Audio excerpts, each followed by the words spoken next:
திருமுகப் பார்வை சிறிதே சேர்த்து தெளிவினை எங்கள் மனதில் ஊற்று கஜமதில் உலவும் கனகநாதனே குரு பகவானே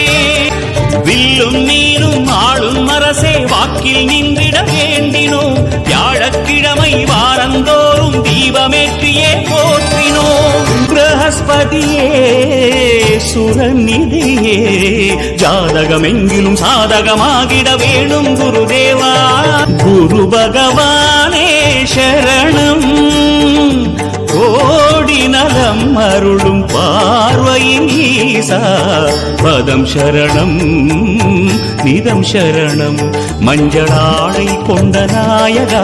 ஆளும் ஞானகாரகா வேதம் கண்ட ஈஸ்வரா வியாழன் என்னும் மன்னவா தேவலோகம் போற்றுகின்ற எங்கள் யுவநாதா